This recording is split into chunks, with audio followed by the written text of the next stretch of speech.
The summer of 1964 was supposed to be simple, just a quiet family vacation far from the noise of the city. My father had been working long hours that year, and my mother kept saying we all needed fresh air and somewhere peaceful. That was how we ended up in the Scottish Highlands, renting a small wooden cabin not far from the shore of Loch Ness.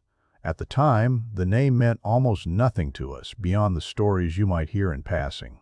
Tales of a monster in the lake, rumors passed around in newspapers and whispered in pubs. My parents had laughed about it during the drive north, calling it nothing more than a clever way to attract tourists. The cabin stood alone on a narrow stretch of land overlooking part of the loch. It wasn't right on the water, but a short path through tall grass led down to a rocky beach where the shoreline curved gently into the dark lake. The water stretched farther than I had ever seen before, long and quiet and almost perfectly still most mornings. On the opposite side, steep hills rose like shadows, covered in trees that seemed to swallow the sunlight by the afternoon. Even during the day, the loch had a strange feeling about it, not frightening exactly, but heavy, like the water held secrets beneath its surface. My parents loved it immediately. The quiet, the mist rolling across the lake in the early mornings, the way the wind made the grass whisper across the hillside. For my younger brother Daniel and me, it meant freedom. We spent most of our days exploring the area around the cabin, walking the shoreline, skipping stones across the water, and searching for interesting rocks along the beach. The first strange thing happened on our second afternoon there.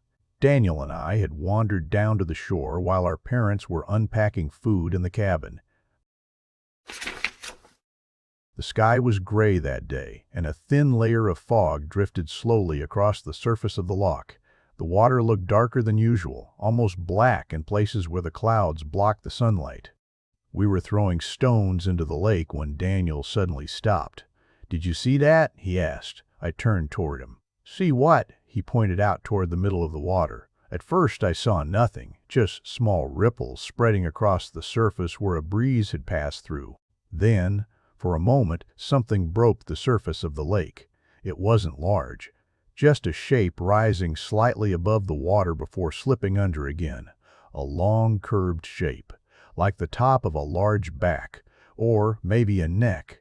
It disappeared so quickly that I almost convinced myself I had imagined it. Daniel grabbed my arm. "It moved," he whispered. We both stared out across the water for several minutes. The surface remained calm again, silent except for the occasional splash of distant fish. Eventually I shrugged and picked up another stone. "Probably just a log," I said.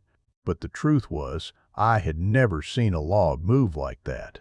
That evening we told our parents what we had seen while we were eating dinner inside the cabin.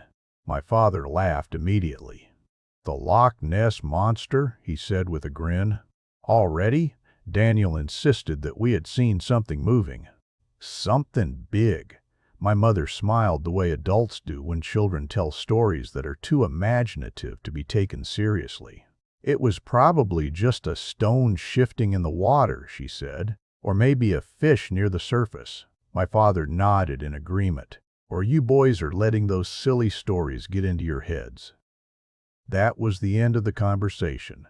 For the next few days, life returned to normal. We explored the area around the cabin, walked along narrow dirt roads between fields and trees, and occasionally stopped by a small village a few miles away to buy groceries. Everywhere we went, we saw little souvenirs with drawings of the Loch Ness monster, postcards, small toys, posters hanging in shop windows. But when my brother asked a few locals about it, most of them laughed the same way our father had. "Just stories for tourists," one shopkeeper said. "Nothing out there but cold water and fish," another man added. The way they said it sounded confident, certain. Still, Daniel and I kept returning to the beach each day, watching the water carefully, hoping we might see the strange shape again. But we never did, not until the last evening of our trip. That day had been unusually warm. The sun stayed bright in the sky well into the late afternoon, and the water of the loch reflected the light like a sheet of dark glass. My father decided it would be a perfect night for a campfire by the shore before we left the next morning. We gathered driftwood along the beach while my mother unpacked food from a basket she had brought down from the cabin. The smell of smoke soon filled the air as the fire crackled between a circle of stones. For a long time, everything felt peaceful. The sun slowly lowered behind the hills, painting the sky with soft orange light. The wind calmed until the surface of the loch looked almost perfectly still. We ate bread and roasted meat while sitting around the fire, talking about the trip and laughing about the long drive home the next day. At one point, Daniel glanced out toward the water again. "Do you think it's really just fish?" he asked quietly. My father shrugged. "Probably," he said. Right then, a loud splash echoed somewhere across the lake. All of us turned toward the sound. The ripples spread slowly across the water before fading into darkness. "Big fish," my father said casually. But something about the splash felt different from the others we had heard during the week. It was heavier, slower. A few minutes later, another splash came from a different direction. Then another. The fire crackled beside us while the sky continued to darken. The orange light of sunset reflected across the lake, turning the water into a deep red mirror. "Probably just fish feeding," my mother said, though her voice sounded slightly less certain now. Daniel and I exchanged a glance. The splashes kept coming, not constant, just once every few minutes, each one farther out in the lake, each one sounding larger than the last. Eventually the food was gone and the fire burned lower, leaving only glowing embers among the stones. The sun hovered just above the hills across the loch, casting long shadows across the water. It was at that moment that all four of us looked out toward the lake at the same time, and that was when we saw it. At first it looked like nothing more than a dark shadow beneath the surface, a long shape moving slowly through the water, but then part of it rose above the surface, a smooth curved back, larger than any boat I had ever seen. The water slid down its sides as it moved forward with slow, deliberate motion. Then something else lifted above the surface, a neck, long and thick, rising several feet into the air before bending slightly as if looking around. For a moment, none of us spoke. The creature moved silently across the surface of the loch, its dark shape casting a faint ripple of waves behind it. It wasn't close to the shore, but it was close enough that we could clearly see the outline against the fading light. Daniel's voice came out in a whisper. "Do you see it?" My father didn't answer. He was staring at the lake with wide eyes, his mouth slightly open. My mother slowly reached for the camera sitting beside the picnic basket, but before her hand could close around it, the creature stopped moving. Its long neck tilted slightly, almost like it had noticed us watching from the shore. Then, without a sound, the entire shape slipped back beneath the water. The surface of the loch returned to complete stillness. The shadow vanished as if it had never been there at all. For several seconds, nobody moved. My father stood up and walked a few steps toward the water's edge, staring into the dark surface where the creature had disappeared. But there was nothing left to see, just quiet ripples fading into the distance. We spent the rest of that evening sitting in silence beside the dying fire. None of us laughed about the stories anymore. None of us tried to explain what we had seen, because there was no explanation that made sense. The next morning we packed our things and left the cabin. During the drive home, we tried telling people what had happened. Friends, family members, even strangers who asked about our trip. Every single one of them reacted the same way. They smiled politely.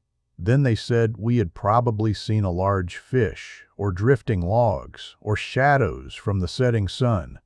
Nobody believed us. Nobody except one man.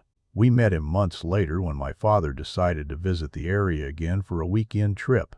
In the village near the loch, we asked a few locals if anyone had ever truly seen something strange in the water. Most of them laughed and shook their heads. "There's nothing out there," they insisted. But one older man sitting outside a small shop looked at us carefully. He waited until the others had walked away before speaking quietly. You saw it, didn't you? My father nodded slowly. The man looked out toward the distant hills surrounding the loch. I saw it once too, he said. Many years ago. He described the exact same shape we had seen, the long neck, the dark back breaking the surface of the water, the silent way it disappeared again. He smiled faintly after finishing the story. Most people won't believe you, he said. They don't want to believe something like that is still out there. Then he pointed toward the dark surface of the loch stretching into the distance. But sometimes, late in the evening, when the water is calm, you can still see the ripples. Even now, decades later, I still remember the way the creature moved across the water that evening. Slow, silent, almost graceful. And sometimes, when I see photographs of Loch Ness in old magazines or documentaries, I think about how close my mother came to reaching that camera, how close we came to proving what we saw. But in a way, I'm not sure it would have changed anything, because there is one thing I've learned about the Loch Ness Monster since that day. Even when people see it with their own eyes, it disappears before anyone else can believe them.